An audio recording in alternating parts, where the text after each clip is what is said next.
S S ಟಿವಿಯಲ್ಲಿ ಜಾಹೀರಾತು ನೀಡಲು ಈ ನಂಬರಿಗೆ ಸಂಪರ್ಕಿಸಿ. ಹಾರ್ಡ್ ವರ್ಕರ್ ಇದ್ದಾರೆ ನಮ್ಮ ಟೀಮಲ್ಲಿ. ಸೊ ಎಲ್ರಿಗೂ ಒಳ್ಳೇದಾಗಬೇಕು, ಸಿನಿಮಾ ಗೆಲ್ಲಬೇಕು. All the very best to the team. Thank you.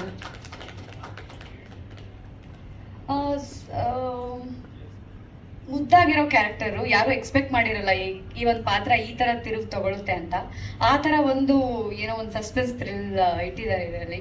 So ಅದನ್ನ ಹೇಳಿಬಿಟ್ರೆ ಕತೆ ಪೂರ್ತಿ ಬಿಟ್ಕೊಟ್ಟಂಗೆ ಆಗುತ್ತೆ ಅಂತೇಳಿ ಅದು ಹೇಳ್ದ. Thank you.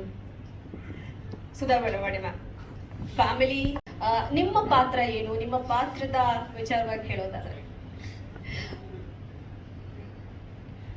ಮೊದಲನೇದಾಗಿ ಎಲ್ರಿಗೂ ನನ್ನ ಪ್ರೀತಿಯ ನಮಸ್ಕಾರ. ಗೊತ್ತಿಲ್ಲ ಪಾತ್ರದ ಬಗ್ಗೆ ಪೂರ್ತಿಯಾಗಿ ಬೇಡ ಅಂತ ಹೇಳ್ಬಿಟ್ರು ಬಂದ ತಕ್ಷಣ, ಪಾತ್ರದ ಬಗ್ಗೆ ಎಲ್ಲೂ ಬಿಟ್ಕೊಡ್ಬೇಡಿ ಅಂತ.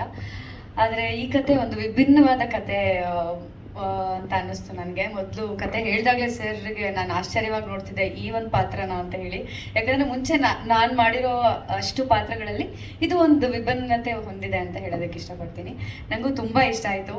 ನನ್ನ ಕೋ ಆ್ಯಕ್ಟರ್ ಮಂಜು ಸರ್ ಆಗಿರ್ಬೋದು, ಆಮೇಲೆ ಡೈರೆಕ್ಟರ್ ಆಗಿರ್ಬೋದು, ಸಿನಿಮಾಟೋಗ್ರಫರ್ ಆಗಿರ್ಬೋದು ಸಚಿನ್ ಸರ್, ಎಲ್ಲರೂ ತುಂಬ ನಂಬಿಕೆ ಮತ್ತು ಅವರ ಫ್ರೆಂಡ್ಶಿಪ್ಪು, ಮತ್ತು ಅಮ್ಮ ಒಂದು ಅಚಾನಕ್ಕಾಗಿ ಸಿಗೋ ಒಂದು ಕ್ಯಾರೆಕ್ಟರು, ಮಂಗಳಮುಖಿ ಕ್ಯಾರೆಕ್ಟರ್ ಕೂಡ ಇದೆ ಈ ಸಿನಿಮಾದಲ್ಲಿ. ಮಂಗಳಮುಖಿ ಅಂದರೆ ಎಷ್ಟೊಂದು ಸೊಸೈಟಿಯವ್ರು ಹೆಂಗೆ ಟ್ರೀಟ್ ಮಾಡ್ತಾರೋ ಗೊತ್ತಿಲ್ಲ, ಇವ್ರು ತಂಗಿಯಾಗಿ ಸ್ವೀಕರಿಸುವಂಥ ಒಂದು ಕಾನ್ಸೆಪ್ಟ್ ಇದೆ. ಯಾಕೆ ಸ್ವೀಕರಿಸ್ತಾರೆ, ಆ ಮಂಗಳಮುಖಿ ಏನು ಮಾಡ್ತಾಳೆ, ಮತ್ತು ದೇವ ನಂಬಿದ್ದು ವ್ಯಕ್ತಿಗಳೆಲ್ಲ ಏನೇನಾಯಿತು, ಅವ್ರ ಸಿಚುವೇಶನ್ಗಳೇನಿರುತ್ತೆ. ಕಾಶಿಪುರದಲ್ಲಿ ಕಿಂಗ್ ಪಿನ್ ಥರ ಇಬ್ಬರು ಇರ್ತಾರೆ ಸರ್, ಗುರುಪ್ರಸಾದ್ ಮತ್ತು ಜಗ್ಗಿ ಅಂತ, ಅಂದರೆ ಉಗ್ರಮಂಜು ಸರು ಮತ್ತು ನಮ್ಮ ಮಂಜುನಾಥ್ ಸರು. ಅವರಿಬ್ಬರ ಇನ್ಫ್ಲೂಯೆನ್ಸ್ ಕೂಡ ದೇವನ ಮೇಲಿರುತ್ತೆ. ಸೊ ಹೋಗ್ತಾ ಹೋಗ್ತಾ ದೇವ ಯಾರ ಇನ್ಫ್ಲೂಯೆನ್ಸಿಂದ ಏನಾಗ್ತಾನೆ, ಅವ್ನಿಗಿರೋ ಒಳ್ಳೆತನ ಏನು, ಅವ್ನಿಗೆ ಬರೋ ನೆಗೆಟಿವ್ ಇಂಪ್ಯಾಕ್ಟ್ಗಳೇನು, ಆದರೂ ಅದನ್ನು ಪಾಸಿಟಿವ್ ಆಗಿ ಹೆಂಗೆ ತೊಗೊಂಡೋಗ್ತಾನೆ. ಆದರೆ ಅವ್ನ ಲೈಫಲ್ಲಿ ಒಂದು ದೊಡ್ಡ ಇನ್ಸಿಡೆಂಟ್ ನಡೆಯುತ್ತೆ. ಅದು ಯಾಕಾಯಿತು, ಯಾರು ಮಾಡಿದ್ರು, ಅದನ್ನು ಇವನು ಹೆಂಗೆ ಆಚೆ ಬರ್ತಾನೆ, ಅದಕ್ಕೆ ಸಪೋರ್ಟ್ ಮಾಡಿದವ್ರು ಯಾರು.